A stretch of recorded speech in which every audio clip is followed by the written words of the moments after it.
right, so we can go ahead and get started. So thank you all so much for joining us. I'm super excited to be here with our good friends at the Last Prisoner Project. My name is Gersten Ortiz. I'm the Executive Director of Students for Sensible Drug Policy. And for folks that don't know, Students for Sensible Drug Policy is a student-led nonprofit that is international, but we are focused here in the United States. We have over 100 chapters around the country, and we train young people on how to change the drug laws in their communities. And so today we're going to be focusing specifically on clemency and the effort to release federal cannabis prisoners, something that President Biden has promised to do and said it multiple times.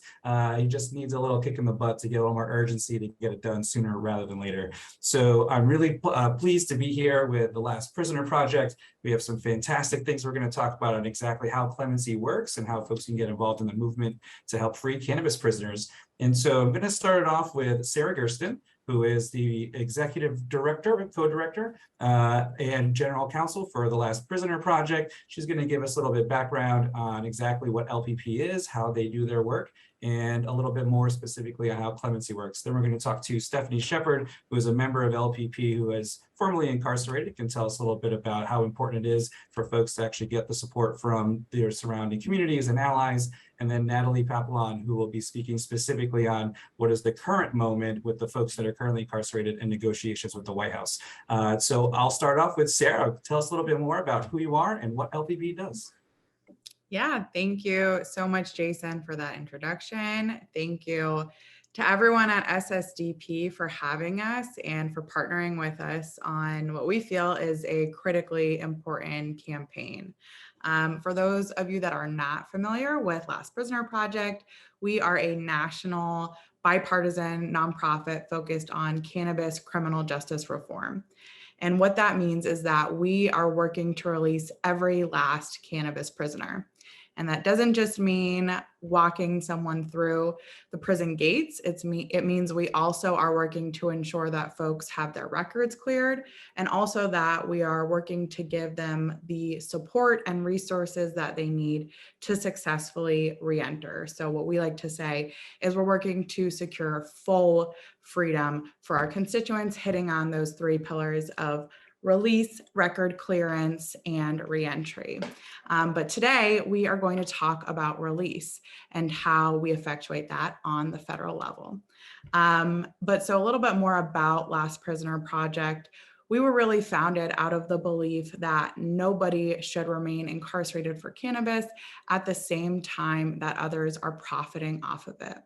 And so our founders, including some cannabis industry veterans like Steve and Andrew D'Angelo, they were some of the folks that were profiting off of the now legal cannabis industry.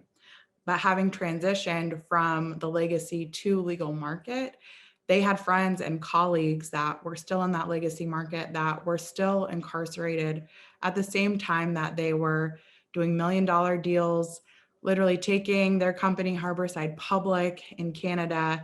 And at the same time, they have friends that are sitting behind bars for the exact same activity. So when our founders started Last Prisoner Project, it was really feeling like they had a moral imperative to do this work and to work to release every last cannabis prisoner. And we certainly feel that anyone that is currently in the legal market or that is profiting off of legal cannabis has that same moral imperative to do this work and to join the fight to free every last cannabis prisoner. And the way that we do that and how we work to effectuate those releases, really when we started, our founders wanted to sign up an army of attorneys to take on these cases and effectuate releases. So what we did is we partnered with the National Association of Criminal Defense Lawyers, NACDL. They are the country's largest criminal defense bar. So they have a whole army of pro bono attorneys across the country that assist us on these cases. And so we work with them to recruit and train pro bono attorneys to take on cases involving clemency, which we'll talk about, but also things like compassionate release on the state level, getting folks out through early release mechanisms such as early parole, but really on the federal level, To get someone released from prison, you are limited to essentially two options: compassionate release, which we've seen an uptick in that being available post-COVID, but generally that's pretty limited, and it's often limited to someone having a serious medical condition or a really serious familial situation, or clemency. So clemency is one of our best opportunities to seek release at the federal level. And what's interesting about clemency, and something Natalie can definitely speak to, is it's also a way to effectuate mass release. So what we're really calling on President Biden to do is to release all cannabis prisoners at the federal level. And this is not something new. This is something that has been done in the past. So this kind of mass relief could be effectuated through mass clemency. But something really important to note about clemency is that it is a political act. Unfortunately, for any elected official, the president or a governor that holds this clemency power, they have to know and believe that their voters, their base, support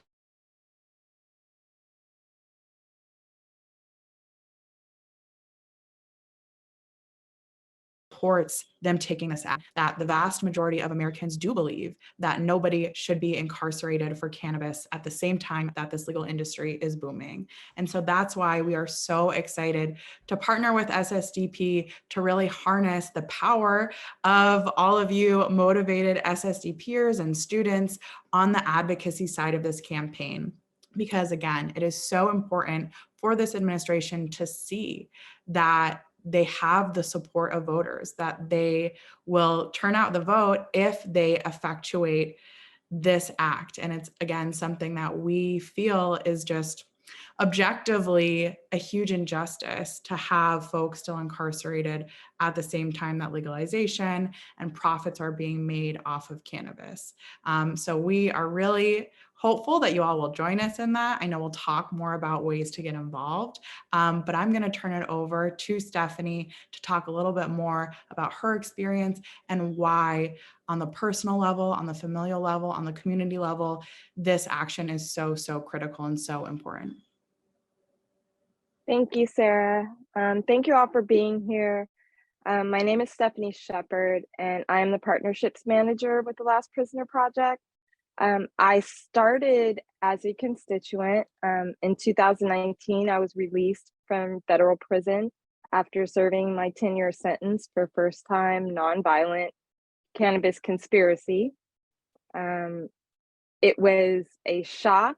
It was a surprise, but what was more surprising to me was when I came home in 2019 and seeing the dispensaries and seeing, the marketing and everything surrounding the industry right now, but knowing that I still have to report for probation for the next 5 years, that I know people who are still sitting behind bars. And the lucky part about it, the good thing about it, is there's an organization like Last Prisoner Project, because when I was serving my time, I didn't know of anything like Last Prisoner Project. I hadn't heard anything. It wasn't till I got home that I was introduced to them, and they were just getting started. And I went from advocate for them from being a constituent. And the one thing that they got right for sure was, as a constituent, they asked us what we needed. As people coming home, what we needed.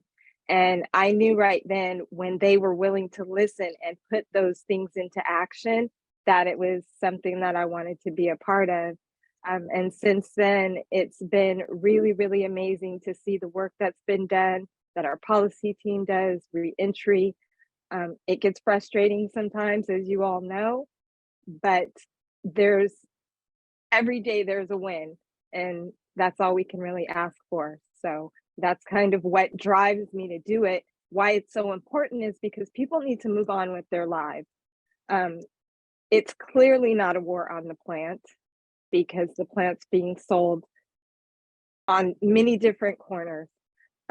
So it's a war on people, and these people should be home with their families. And I feel that every single day, even though my location is different, my heart really does sit with them behind those bars. So it drives me every day. So thank you all for joining us in this, and I look forward to it moving on.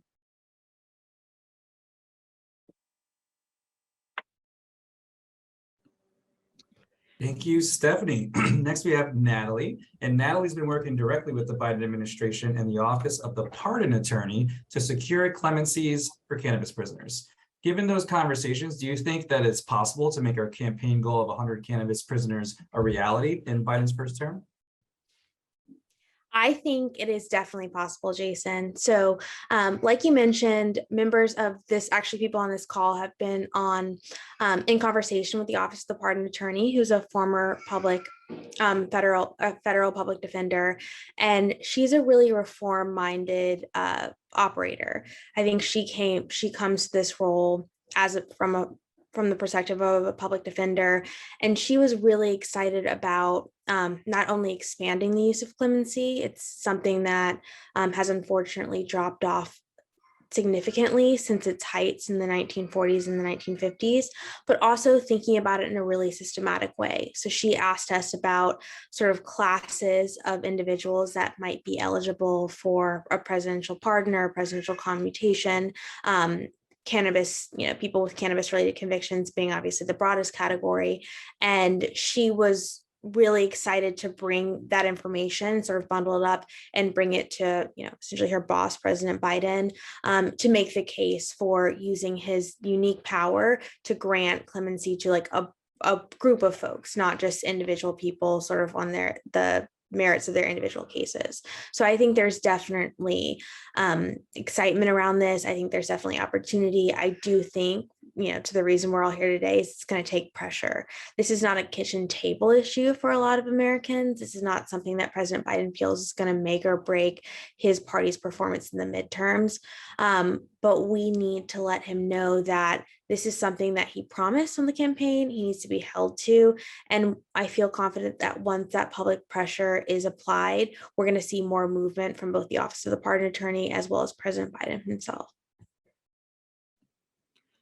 And if I could jump in quickly, Jason, one thing I wanted to note on that too is this is not something that is unheard of. Part of the reason we partner with NACDL is they worked very closely with the Obama administration on actually kind of revamping the clemency process. Still not as efficient or transparent as we would like it to be, but it did help to effectuate. They assisted in about thousands more clemency applications going through and folks being released than otherwise would have occurred. So they have a ton of experience working with the Office of the Pardon Attorney, working on federal clemency applications. And then 2 years ago, we worked very closely with NACDL and with the Trump administration to effectuate commutations. And we ended up having about a dozen cannabis prisoners released under that administration. Obviously, we're hoping to see a lot more come out of this administration, given that Biden did make this promise on the campaign trail. But I think that shows you, that our constituency, nonviolent cannabis prisoners, that's a really bipartisan group that people can get behind. I think on both sides of the aisle, there is support to release those because, again, it's sort of this objective injustice to have those individuals still incarcerated while the industry is booming. But on the other hand, the idea of effectuating release on a mass scale is also not something that is new. It is something that we've seen past presidents do. So I'm going to call back on Natalie. Maybe you could talk about kind of the ways in which we've seen presidents effectuate mass commutations before. Yes, it's a great call out, Sarah. So presidents have used their pardon power to sort of provide relief for individuals, but as well as sort of set the tone as to how the nation should treat certain offenses or certain behaviors. And so in that way, a pardon not only, affects an individual's life, it can really set the tone for a national conversation. And as we all know well, the national conversation around cannabis policy reform is shifting, but it does need that like executive action in order to get it to to the next level, which would, provide retroactive relief for tens of thousands. In the past, this has been done by presidents of all parties, or both parties rather. So we saw Presidents Johnson and President Kennedy actually do sort of mass commutations of people who had been convicted of violating the Narcotics Control Act as a way to showcase the fact that they felt that the penalties imposed by the Narcotics Control Act were too draconian, too severe. And so they did that on sort of a regular cadence throughout both of their administrations. Most famously, we saw President Ford and President Carter use the pardon power to actually pardon those who were convicted of basically draft dodging during the Vietnam War, to basically bring those folks in. Maybe they were sort of not engaging with society as well as they could because they were scared they'd be prosecuted for that draft dodging. So Presidents Ford and President Carter respectively issued almost 200,000 sort of pardons, and brought in really a whole generation of, at that point, men back into the fold through that act of executive clemency. So we see this happen over and over again. If we want to go way far back, we actually saw President Jackson use it as a way to sort of overturn what he thought was an unpopular and potentially unconstitutional use of the Alien and Sedition Act. So this is something that not only has been time tested throughout our nation's history, it's something that the founders actually planned for. They thought that they conceptualized the pardon power as something that could help, sort of provide justice when it had been denied by the traditional criminal legal system, but also to shape the narrative, to also shape policy and to change people's hearts and minds. And that's what we're calling on President Biden to do with this campaign right now. And part of the reason I wanted Natalie to showcase her knowledge, just to again show that this isn't something new, this isn't a novel thing we're asking the Biden administration to do, but also, so you all know, Natalie has really done all the legwork for the administration. So if you go to the campaign link that Jason put in the chat, that links out to it's cannabisclemency.org, and Natalie has created an entire plan. She's kind of written the executive order for the president. So he really just needs to sign it. And she's kind of done the work to show how the administration could actually effectuate this. And then in our conversations with the pardon attorney, we've actually sent them a list of all of our constituents that we have currently federally incarcerated, their case files, specific reasons that she noted to us that they might be particularly deserving of clemency. So again, we've done the legwork for them. We've done the hard work. So we really just need Biden to keep to his word and to put his signature on this. And it could really be that easy. With a stroke of a pen, he could release hundreds, if not thousands, of our cannabis prisoners federally. Amazing work, y'all. Thank you so much. And yes, we have a lot of work to do, the state and the federal level, but Joe Biden definitely has the power to make action right now without needing anybody else's help. That being said, have there been other members of Congress that have spoken out in favor of mass prisoner release? Have there been folks that have been pressuring him already, or has Congress been silent on this? That's for anyone who'd like to answer. No, Congress has definitely not been silent, especially when we look at the Senate. So Senators Warren, Senators Booker, Senator Schumer, a handful of other admittedly Democrats in the Senate have published multiple letters to President Biden and the Office of the Pardon Attorney asking him to use his pardon power to release those in prison for cannabis-related offenses. So this is not a new idea. This is something that there's been steady momentum building up amongst the grassroots as well as people in Congress itself. And we're just hoping to, use this campaign to push that over the edge. And so do you think it's helpful for folks to get their local congressperson or senator to issue a similar letter or to speak out in support of this effort? Does that have an impact on the administration? Definitely. I think this is, there are a lot of issues in our world that people are paying attention to. And for better or for worse, the cannabis issue, especially the cannabis prisoner release issue, is one that oftentimes gets put on the back burner. But as someone who's worked with congressional representatives have worked with their staff. When they start getting letters in, when they start getting phone calls in, they are going to circulate that to their bosses. And it's really no skin off of anyone's back for their boss to, call the White House, send a letter, publish a letter to the press. It's something they like doing. It's something it's easy to do. But they need to hear from you all. They need to hear from the public. That's something that the public is signaling they should be spending their time doing.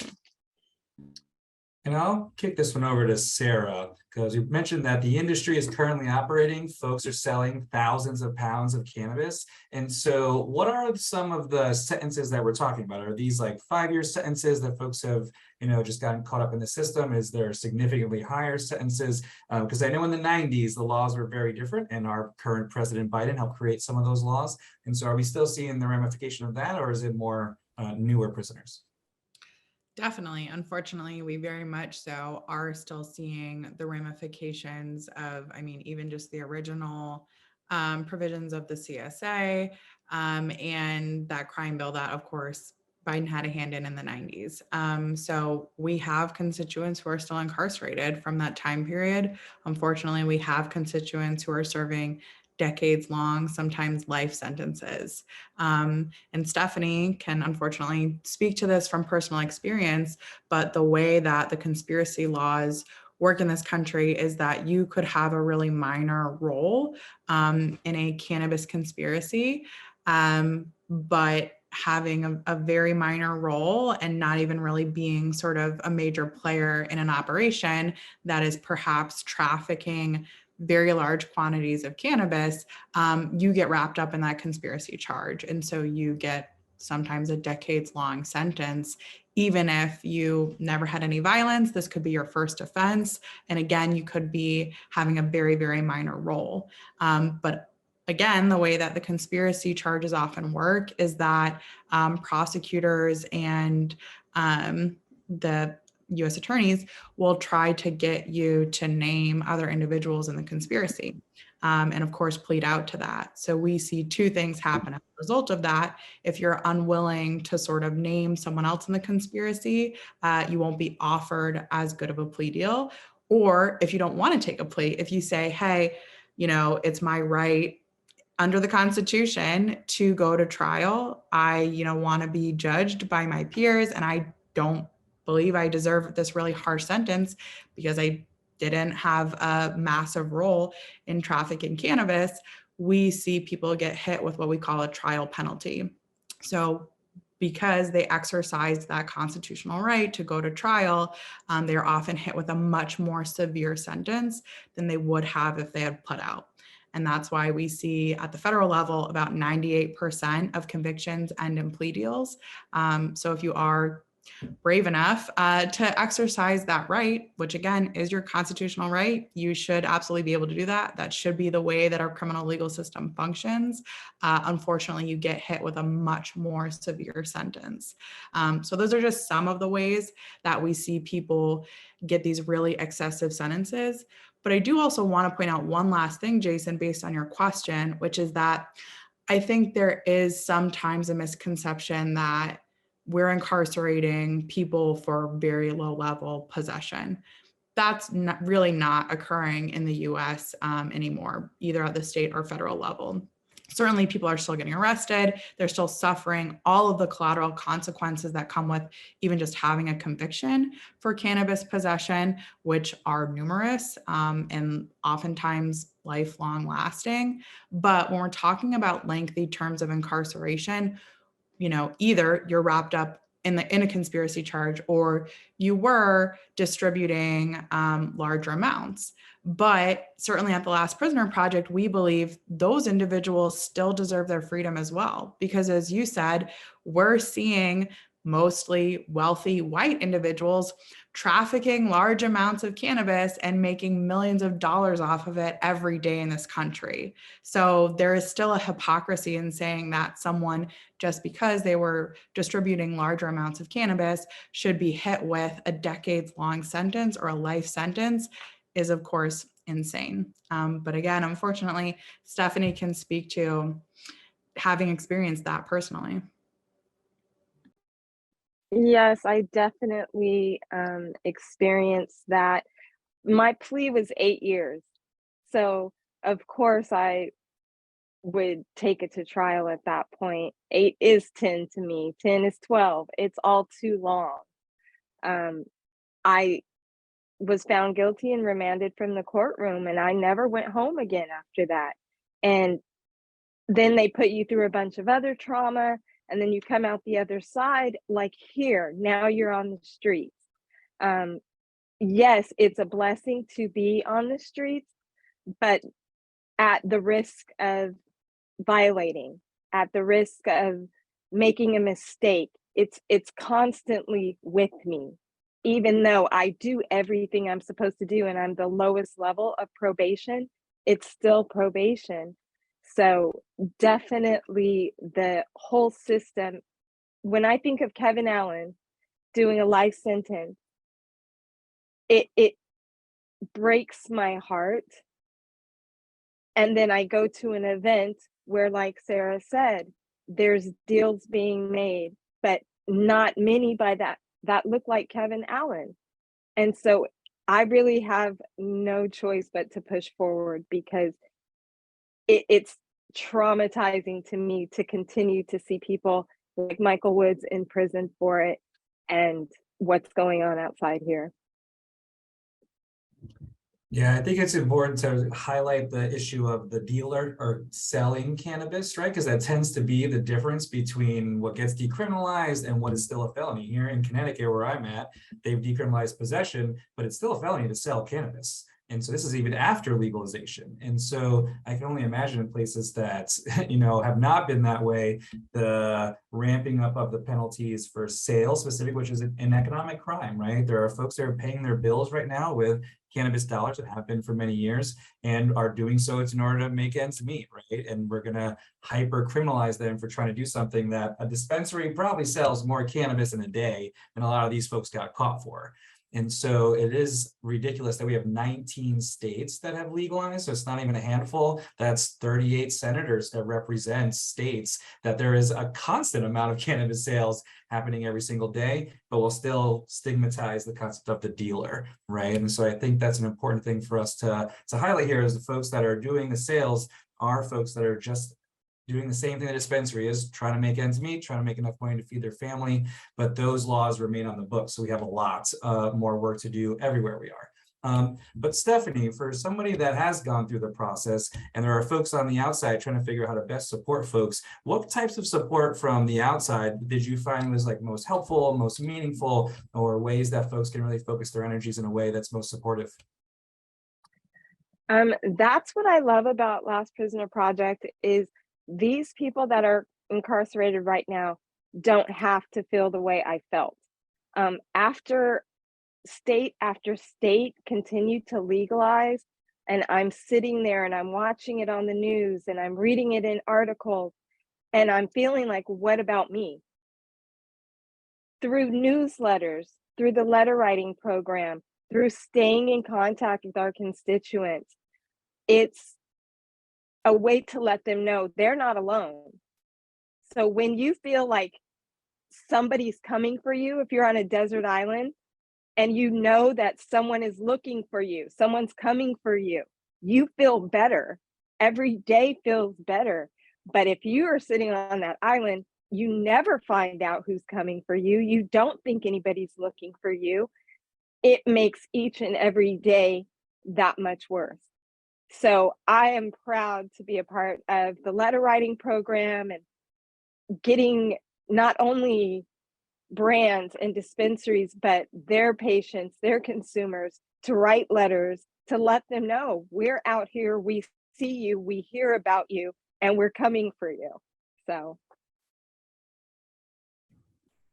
Right on. And so as we move into the Q&A portion of the event, so feel free if you want to put any questions you have in the chat or in the Q&A feature. We're here to explain the process and just let everybody know that we will be organizing all of you participants, all the folks that watch this from home in the future, to help host actions in your communities, to host conversations, to host disruptive direct actions, whatever it takes to raise the issue in your town, to get your elected leaders to make this an urgent part of their campaign. Because right now, the big thing is we have a lot of support. It is very bipartisan. It is definitely one of the most supportive issues. The president already promised that he would do it. So it's the least like radical thing to hold a politician accountable for their promises during election season, right? Like this is how accountability happens. Folks should answer for the promises that they made. And so we want folks to be doing that everywhere across the country. But then of course, on October 24th, we're asking everybody to join us in DC. We'll be rallying at the White House to try to be as loud and visible as possible. So it'll be undeniable that the people of the United States want to see our cannabis prisoner families come home. We do have one question from Kat Murty. And this is a bit back to the conversation around when folks plea bargain and what exactly that kind of negotiation is like. And Kat asks, is it still the case that people with minor roles in a drug crime may actually get longer sentences because they don't have as much information to give up? Is that something that happens? If I can just speak on that, I was arrested a year later after the initial, kingpin was, and I walked into the courtroom. I went in. I knew that it had been plenty of time. Nobody's looking for me. Nobody's checking for me. He had a health condition. I walked in the courtroom as a source of help for him. And that's the day that an hour later, I was put on the map. I mean, I was already on the map, but they actually were like, oh, you're going to come in here. So the 8-year plea for me was nothing. I wasn't going to tell them anything. And they come up with their, proof that, yes, you do know something. And you know that, no, I don't know anything. You're going to get 10 years in prison, right? And in my head, I'm thinking, no, I'm not. But out my mouth, I'm like, yeah, I know. I that's what you're telling me. But in my head, I'm thinking there's no way possible. I've never been in trouble. This has never been something like this is what you have. And sure enough. So when it's the United States versus, Stephanie Shepard or one person, it's hard. Any other thoughts on that about the negotiation process of how much time folks end up doing? I mean, yeah, just I think an unequivocal yes, unfortunately, to answer that question, absolutely. That is kind of unfortunately how our criminal legal system works. It is incredibly unfair. It is incredibly unjust, but you will absolutely get a better deal if you can give up more information than if you can't. And again, you will also get a better deal by pleading than exercising your right to go to trial. And one other thing I wanted to add, Stephanie brought up the case of Kevin Allen. I put in a link to our Take Action page, which has the letter writing campaign. It also talks about that campaign. That is a state case, but it is a case of someone who is essentially serving a life sentence for less than $20 worth of cannabis because of the state's habitual offender law. And that is something that we see replicated at the federal level. So if you have previous federal offenses or actually state offenses, state level felonies, even if they're nonviolent, even if they are just possession offenses, that can really ratchet up your sentence if you have prior offenses. And actually something that we see occurring with our federal constituents who are from states that have now legalized is you will get a more severe sentence if you have certain prior felonies. Well, now a lot of those felonies have become misdemeanors in those states. But the federal government is not going back and looking at those cases and saying, oh, let's downgrade your sentence because this is now a misdemeanor.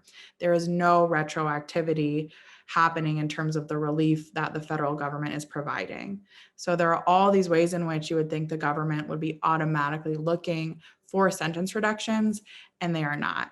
So those are the kinds of things that we are really trying to highlight for the administration, for the Office of the Pardon Attorney to say, look, these offenses have already been downgraded under the state law. So these are really good cases for you to commute their sentences because they really should have been eligible for sentence reductions automatically. And what's left there is for the president to say, let's do it. Yes, definitely. I mean, there are, legislative fixes I think we've seen, and we've actually seen some bipartisan bills, like the States Act is one that would include certain criminal justice provisions. But again, the president could do this literally with a stroke of a pen. I don't think is a lot of optimism to get any of these larger legalization bills that might have some criminal justice provisions passed. Unfortunately, I wish there was.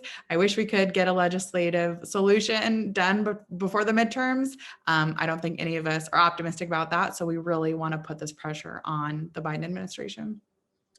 Yeah, and I'm a little worried about after the elections. I'm not sure our chances get much better to push really good, strong legislation. And, that's why it is a little, frustrating that there's so much focus on the business side of the cannabis industry, right? Where safe banking is the highest priority bill that's being talked about right now, when we still have folks that are serving life sentences for less than $20 worth of cannabis. And so I think there is sort of a call to moral action here in the industry, where we're seeing just the most intense and disgusting hypocrisy of a legal system that could ever have been conceived. And so we have some questions about like how folks can get involved, but I wanted to know if there's any last thoughts just about the process itself, or if there's any other mechanisms of the law that you want folks to know about as we start to plan what we're going to do.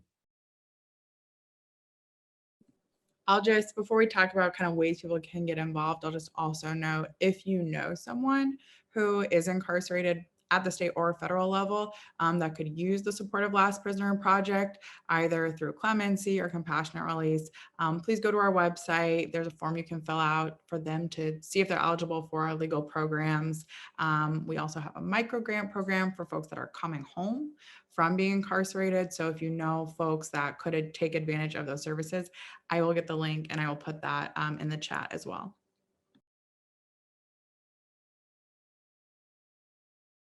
Right on. All right, well, let's start talking, actually taking action, getting things done. And so, we dropped the action page in the chat a few times. Feel free to check it out. But there's a number of things that folks can do. We do want everyone to be contacting their congressional representatives and asking them to send a letter, just like Senators Warren and the others, to President Biden to make it a campaign priority, right? Both folks that are currently elected and people that are campaigning, right? Because this is a midterm election. And so we do want everyone involved, future Congress folks and the current ones, to do that. So no matter where you are, what chapter you are, you all have a congressperson, and start with that.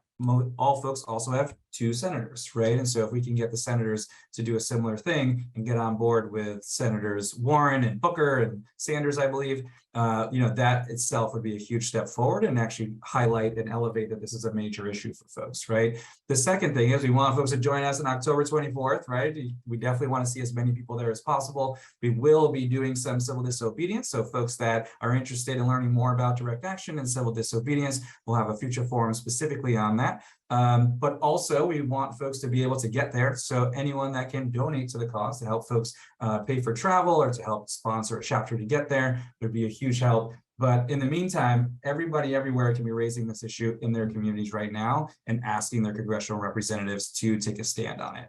We want to elevate it. So if you have a relatively popular representative, ask them to tweet about it, or to share it, or to activate different folks.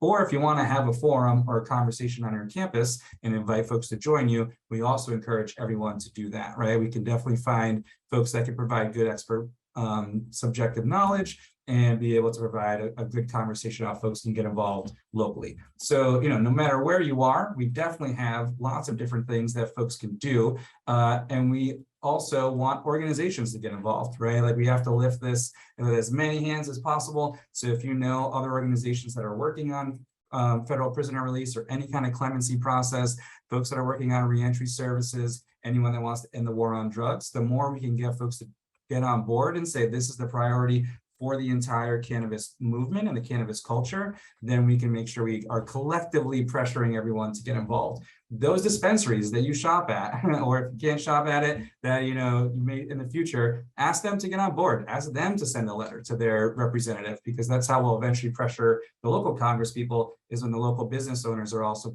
providing the pressure. So at the bare, core of it all is asking everybody to raise this issue as the most important thing in cannabis right now. And it should be, right? We spent plenty of time on the business side of things and debating the nuances of licensing and expungement while folks are currently in prison for life sentences for $20 worth of cannabis. So I definitely want folks to take this as an urgent request, right? To all of the folks out there, all the chapters out there, that there are people currently wasting, what could be a beautiful life because of decisions that our president made 30 years ago and refuses to act on them now. So in your own chapter, host a community event, pressure your local congressperson to write a letter to Biden and make it public, post it online, send it to the press, and then join us on October 24th in DC so we can be collectively mobilizing and getting loud. And if you can't come in person, then help us fundraise in order to get whoever wants to be there to the action itself. And I think that probably answers at least how folks can get involved. But back to our panel, young folks, right, care about this issue a lot. They want to help, but they're on a college campus. And so how would you, if you were in their shoes, right? So thinking back to the good old college days, how would you organize your campus to try to bring, action and awareness of this issue? Or what advice would you give a college organizer right now to take an action on this issue? Well, one thing I think is so critically important, and so thank you all again just for showing up today and listening to our spiel, is education, right? Because there is such a lack of awareness about this issue. I think probably if you're in SSDP, if you're kind of in the drug policy space, you're more informed, you're more aware that there are still so many people suffering from the consequences of the war on drugs, of cannabis prohibition. But there are so many people that I meet in my day-to-day life, and even people in the movement, who are completely unaware that we still have folks incarcerated for cannabis, especially in states that are legal.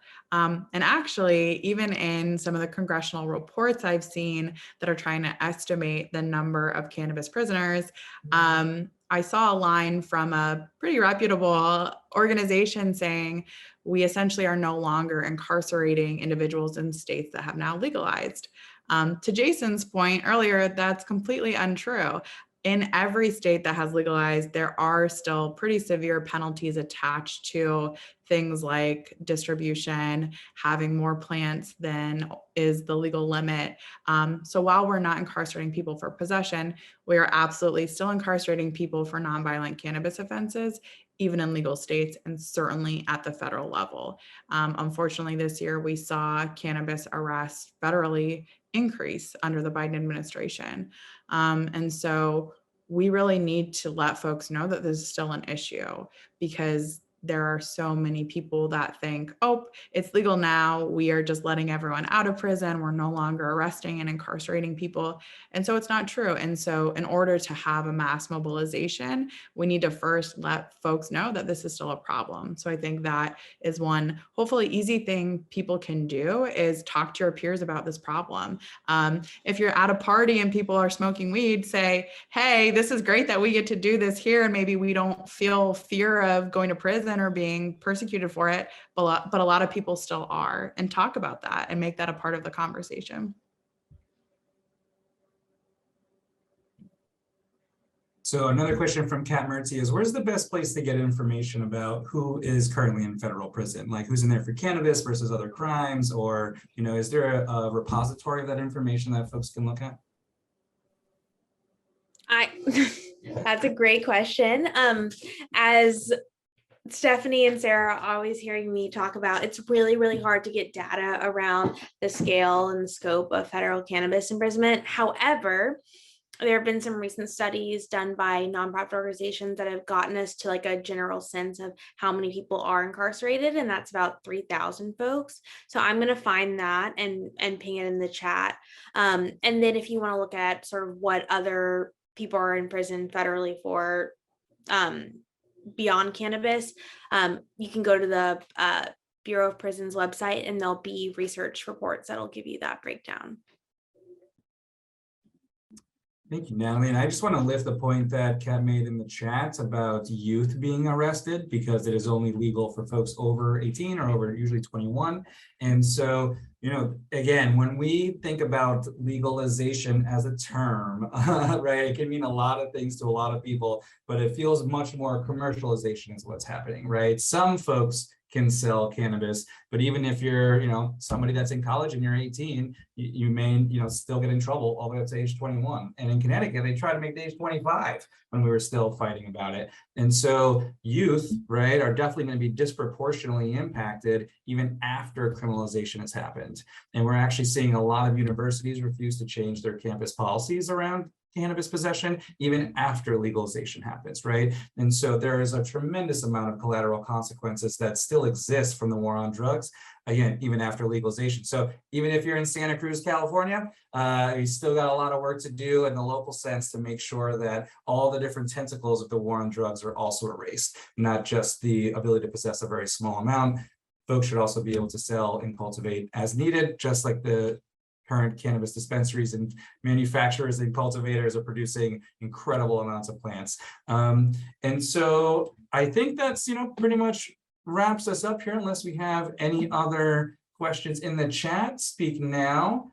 Unless I see any more, I think we can go into final thoughts. Before we get there, though, just remind everybody, you can go to ssdp.org, tell President Biden, keep your promise. Has a lot of information there, both on the Last Prisoner Project and the work that they do, some actions you can take locally. But as always, any SSDP members or members of the public that want to communicate with me and just ask questions about how we can get involved, you can reach me at jason@ssdp.org. That's JASON@ssdp.org. We're looking for folks to get involved. We're looking for folks to host community events, direct actions in their communities, and to help folks get to DC. So if any of those three things are going to be important to you, definitely help get in touch with me.